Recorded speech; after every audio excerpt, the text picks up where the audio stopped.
So this is our vegetable garden. We're kind of in between seasons at the moment.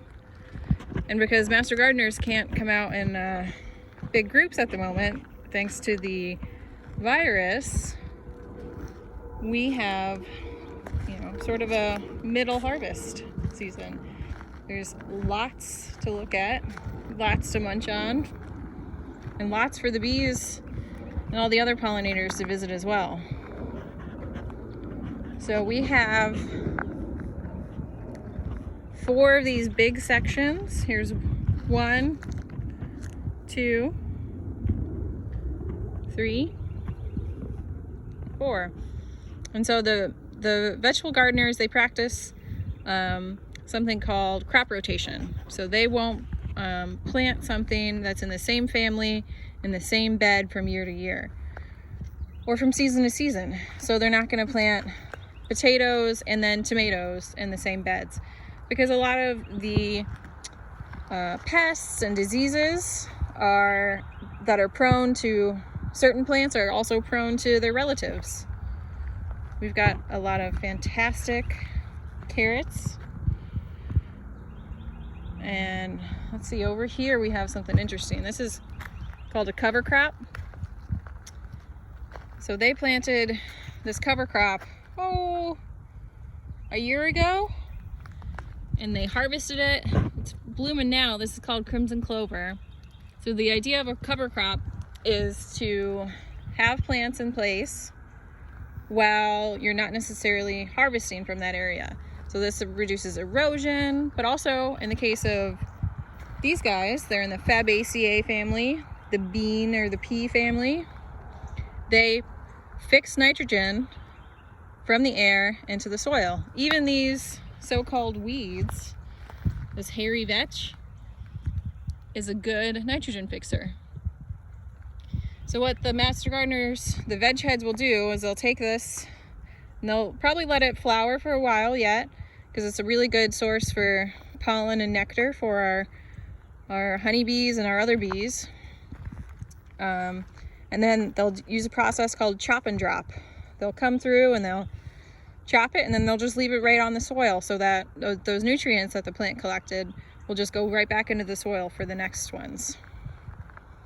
These keyhole beds, they're starting up with some roadside wildflowers. So this is a mix that they put in. We'll have to see as they come up what in the mix proves the hardiest. And you can see, even though they planted the cover crop a year ago, so they chopped it a year ago, and it already went to seed by the time they chopped it. So none of this had to be reseeded from last year. And it's just a cover crop, so if we needed to, when it was shorter, we just walked right through it. In this bed, these 2 beds here are the beds that we designate for growing the things in the Leon County Seed Library. So we have a couple of things left over from the fall, celery, and then there's a lot of basically tiny little seeds. I think these are zipper cream peas, but these were just planted last week, so I don't expect to see a whole lot. Another beautiful rosemary that's coming into flower right now.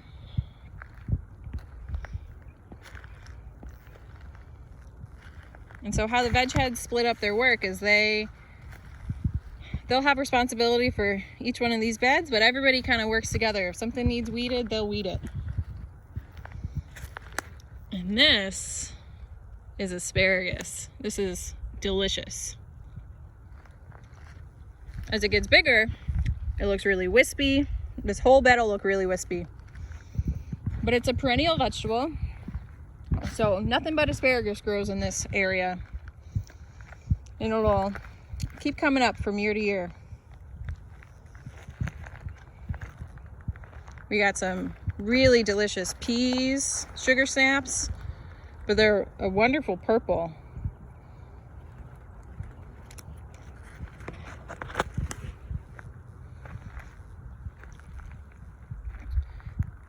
Over here we've got some trials of some new camellias. And these are Camellia sinensis, so they're actually the teas.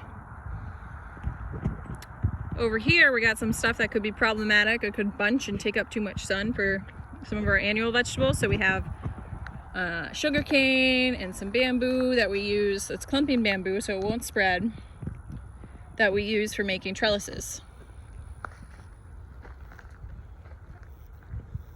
Here's our good onions and alliums and garlic and their relatives. Way up here is our bats. Of course, they never want to make noise when they're on camera. Over here is where we garden with our 4-H horticulture club.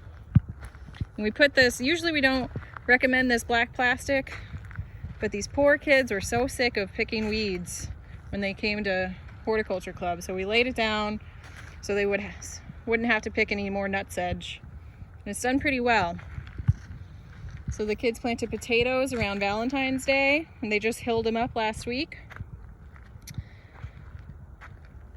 We've got carrots and some garlic mixed in here. Some chard that definitely needs some water. We'll turn on the irrigation soon. Oh, and our poor beets. They need some water too. And kale as well. And peppers, these peppers have been going since 2018. That just shows you how small our freezes have been, how fine they've been.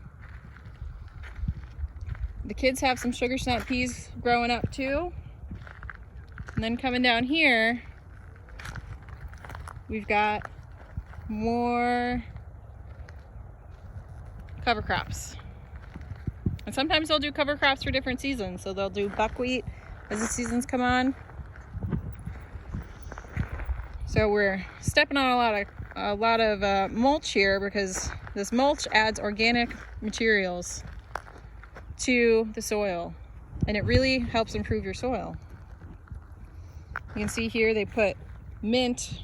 They kept it isolated because it sends out runners that are so aggressive.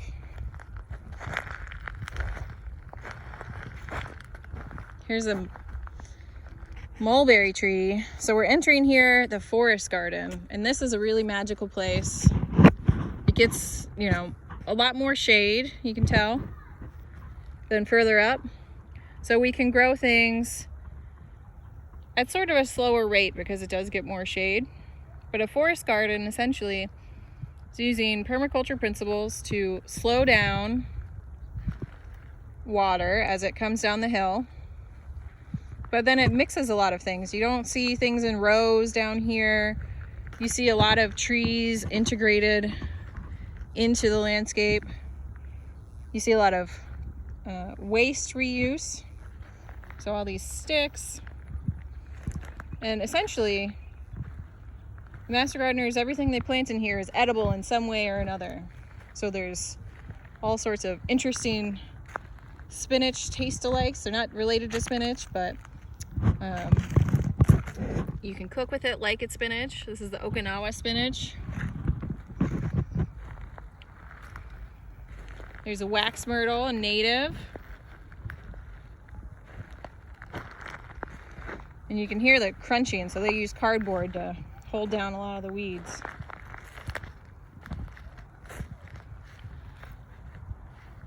So there's lots to see, and lots still waking up. You can see this peach still hasn't budded out yet, whereas our peaches further up the hill, way up in the orchard, way past there, have already bloomed, and some have already even set fruit.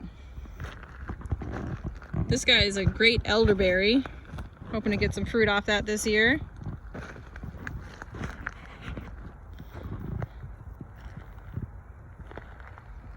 We got some cactus, and it's a nice thornless variety. Some more wax myrtle, a fig. So you can see that when the freezes were coming this year, they were a little bit worried. So they stacked up mulch to kind of help it in case it did freeze too much. But you can tell they didn't go all the way up to the trunk, because that would be the death of the plant, really. That could drown it. Ooh, look at these onions about to flower. These are bunching onions. Cilantro, dill, or cranberry hibiscus. We're still waiting for that to come back.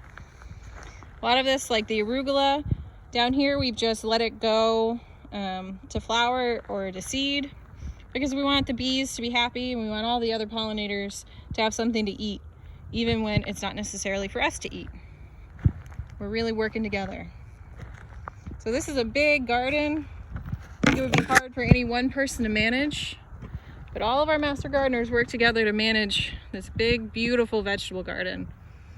We're all the way up the hill in the warm, sunny parts down here into the shaded forest garden.